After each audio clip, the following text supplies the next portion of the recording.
Social মিডিয়াতে যা কিছু দেখছেন সব কিছুই বিশ্বাস করতে যাবেন না।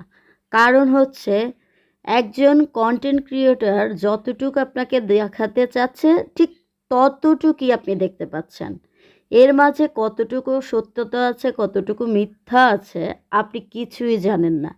তাই কারো অনেক বেশি বিলাসিতা, অনেক বেশি শৌখিনতা যা কিছুই দেখেন না কেন, আপনি নিজে, নিজে মনে কষ্ট পাবেন না যে আপনি খুব দুঃখী। কারণ আপনি জানেন না বিহাইন্ড দ্য ক্যামেরা কী হচ্ছে। তাই আমি বলব সব কিছু বিশ্বাস করবেন না। আপনি আপনার নিজের কনফিডেন্স আর এমন কিছু দেখে জেলাস ফিল করবেন না যে আমার লাইফটা কেন এমন না। বিশ্বাস করবেন এখনকার জামানায় সবাই কম বেশি দুঃখ আছেই। আল্লাহ পাক কারো জীবনেই শুধু সুখে ভরিয়ে রাখেনি। দুঃখের পরে সুখ, সুখের পরে দুঃখ, এটাই একটা সার্কেল।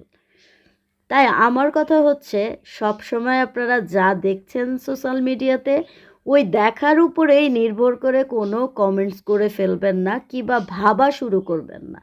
কারণ এই ভাবার জন্য সে কিন্তু আপনাকে কোনো পেমেন্ট দিচ্ছে না।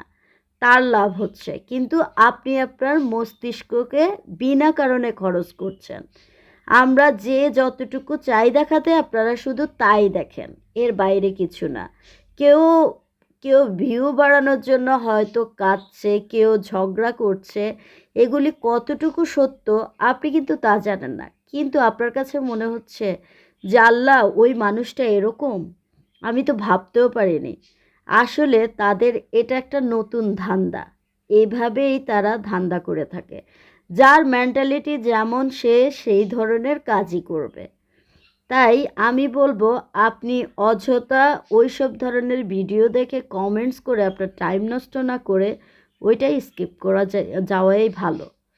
কারণ আমরা যা দেখি তাই কেউ যদি ফেসবুক কিংবা তার টিকটক যাই বলেন সোশ্যাল মিডিয়াতে একটা পোস্ট করলো, ও আচ্ছা সে স্যাড, সে সে মনে হয় অনেক কষ্টে আছে।